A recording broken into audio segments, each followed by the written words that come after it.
China's prioritization of expansion over the protection of the environment has devastating consequences. The environmental integrity of Africa is threatened by poor environmental regulation in China and lack of control over its multinational corporations. The risk is real of China exporting its domestic environmental record to Africa through resource extraction and investment. It is reported that the demand for African wildlife in China drives poaching from Zambia to Mozambique. China plays a role in illegal, unreported and unregulated fishing in African waters and beyond. China's deep water fishing fleets take advantage of weak state institutions and the lack of economic opportunities in some African countries. Several citizens of Mozambique who participated in a survey by the Stimson Center indicated that access agreements were driven by profitability and that the conservation of fisheries and the conservation of the environment was of little concern to decision makers. Information about access agreements with China are difficult to obtain. According to the Institute for Security Studies, the Stimson report on IUU fishing revealed that 10 out of 20 countries whose territorial waters were often crossed into by foreign fishing fleets were in Africa. It was also reported that approximately 65% of fleets conducting IUU fishing were from China or Taiwan. The ISS found that the overexploitation of African fisheries will not only have long-term ecological consequences, but is already negatively impacting economies. Catch sizes for local fisheries are dwindling, and competition for limited fish stocks has already led to violent conflict in Africa. Dealing with Africa's food security challenges and managing the continent's relationship with China are both key for the continent going forward. China banned the use of rhino horns and tiger bones in medicine in 1993. However, the Chinese cabinet lifted this ban, which was in place for 25 years, in October 2018 without providing any reason. The law which banned the use of these products in medicine was changed to allow for items that are obtained from farmed animals to be used in medicine, despite no scientific proof that these ingredients are effective in treating any health condition. The World Wildlife Fund expressed its disappointment with China's move and warned that poachers and smugglers would hide behind legalized trade and that there would be devastating consequences. Paula Kahumbu criticized the decision and indicated that the decisions would increase the difficulty of the conservation work the Kenya-based not-for-profit company was doing. The World Wildlife Fund also indicated that the decision contradicted the leadership China had started to show in addressing the illegal trade of wildlife. China's wildlife protection law was amended to be aligned with the Convention on International Trade and Endangered Species of Wild Fauna and Flora and took effect on 1 January 2017. The sale, purchase or use of rare wild species that are under special protection, including products from these species, are prohibited by this law. This explains the comments by conservationists that the decision by China's cabinet is contradictory. Chinese nationals are frequently involved in the smuggling of endangered species, plant and animal products, however. Yang Feng Glan was sentenced to 15 years in prison in February 2019 for smuggling ivory in Tanzania. 12 Chinese citizens were arrested in Malawi between January and September 2019 in connection with illegal wildlife trafficking. Entrepreneurs from China are blamed for the illegal export of zebu, a kind of cattle, from Madagascar. However, China is proving to be a key role player in curbing illegal wildlife trade in Africa. In African countries where cooperation with China exists, smuggling reduced and moved to other African countries.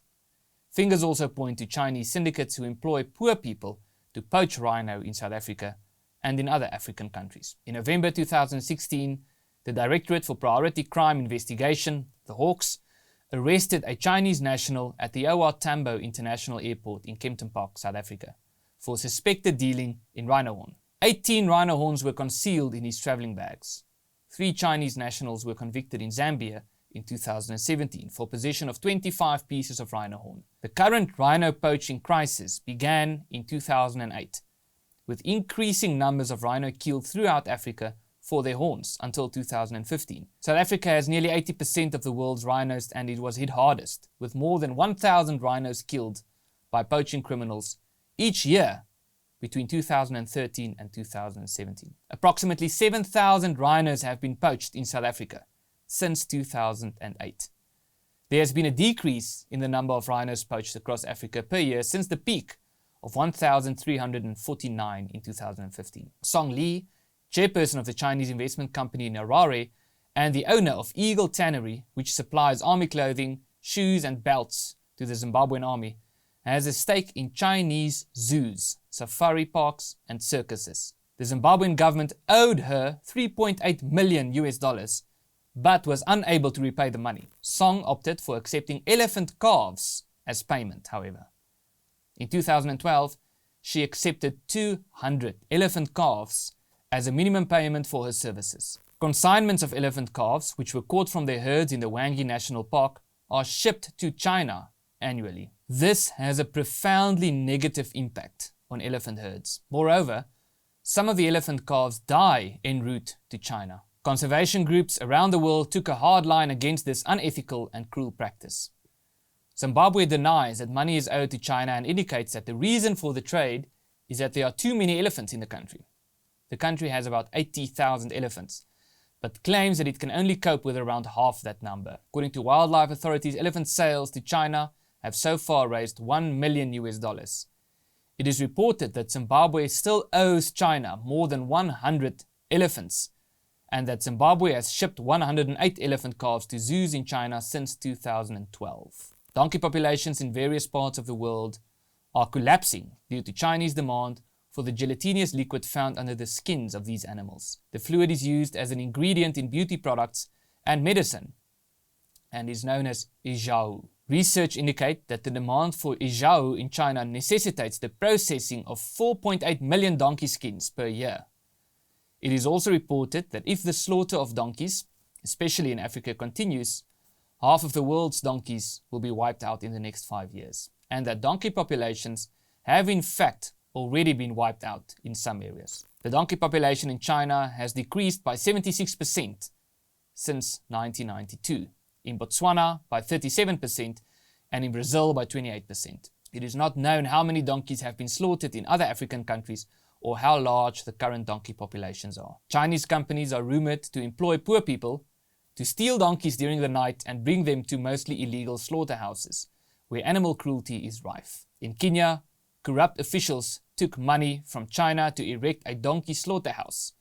It is also alleged that traders working for Chinese companies across the border from Kenya into Ethiopia at night to steal donkeys and take them back over the border to be slaughtered. Donkeys form an important part of people's livelihood in poor and rural areas of Africa, and the collapse of donkey populations will therefore have a large impact on these communities. Entrepreneurs from China are blamed for the illegal export of rosewood from Madagascar. Illegal rosewood traders threaten the remaining pristine forests that host spectacular biodiversity. Madagascar's rosewood trees are protected and can now only be found in remote areas of national parks. Rosewood is exported to China, where there is a lucrative market for high-end furniture. Rosewood from Madagascar sells at up to $25,000 per ton. Research by the Environmental Investigating Agency, the EIA, found that less than 1% of this illegal trade remains within Madagascar. Locals are paid between $2 and $3 per day for cutting down 2 trees. It was estimated in 2013 that between $250 million and $300 million in exotic timber, mostly rosewood, was exported illegally from the island state. More than 192 tons of timber are illegally transported every day from southern Mozambique, which left some districts almost without trees. It is estimated that Mozambique loses between $154 million and $205 million per year due to the smuggling of timber. Mozambique lost 7.1 million acres of tree cover between 2001 and 2017. This is blamed on a growing demand for valuable hardwoods in China. Logging is dominated by Chinese nationals, according to government officials. Environmental experts also warn that the illegal logging alters the landscape and leaves people vulnerable to devastating cyclones. In the area of Masingir, an area adjacent to the Greater Limpopo Transfrontier Park, there are virtually no trees left. Various international investigations, particularly those undertaken by the EIA, have pointed out that serious environmental crimes are being committed in Mozambique.